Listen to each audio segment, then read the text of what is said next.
Just gonna add her in here.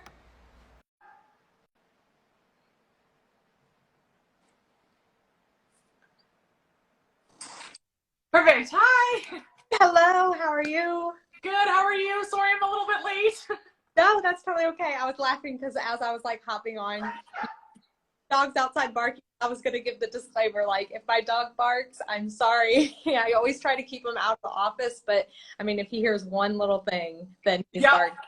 I totally understand. My dog's outside. You can probably hear him because the door's right there. So I Yeah, apologize, but that's okay. did you want to give yourself like a quick introduction to who you are and everything like that, and we can kind of go from there? Yeah, so I am Kate Mudd. I am a registered dietitian.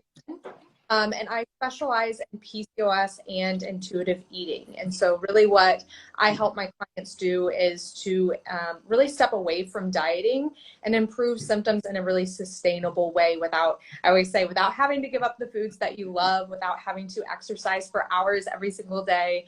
And so that's really where my passion and my specialty is. Perfect.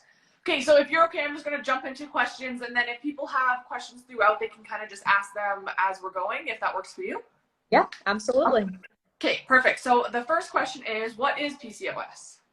Yep. So PCOS is one of the most common endocrine disorders for premenopausal women. It affects, I believe, 6 to 13% was the most recent kind of statistic out there of women in premenopausal age. And so what that means basically is that your body is producing excess estrogen, or sorry, testosterone. It produces excess testosterone or androgens, and that causes symptoms including acne. It causes, irregular periods, menstrual cycles. It causes just a myriad of symptoms, which I know that we'll probably get into. And what I like to tell my clients is that every woman has a little bit of testosterone. We make a little bit of testosterone. However, and same if someone who is a male, they make a little bit of estrogen. And so what it just means is that your body's just producing excess, and that can cause those different symptoms. Perfect. So actually, the next question is, what are the signs and symptoms of PCOS? Yeah, I know. I started like getting into that. I was like, well, I'll go on a whole spiel here.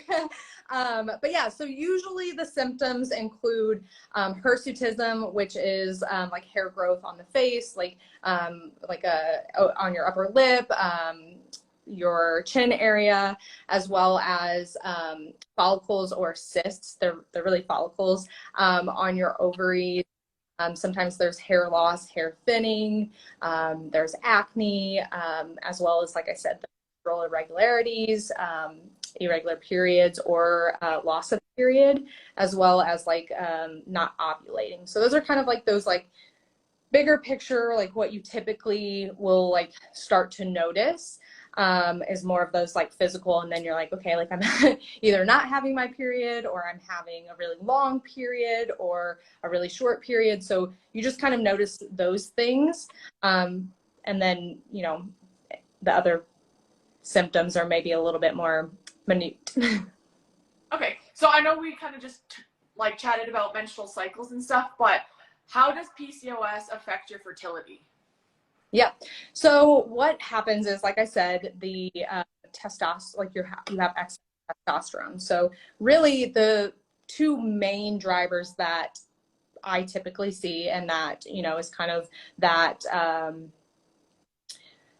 that first, I'm blanking on the word for it, but the two main drivers that I see is insulin resistance and inflammation. And what those do is it causes those sex hormone imbalances, like having excess testosterone, having excess luteinizing hormone, and those cause imbalances in estrogen as well as progesterone, which have a lot to do with your period and ovulation. And so basically what that means is that it can affect, again, loss of period, irregular periods. It can affect egg production, it can affect egg quality, egg implantation, And then, you know, it can cause you to not ovulate because we need estrogen and progesterone to kind of really do their job. And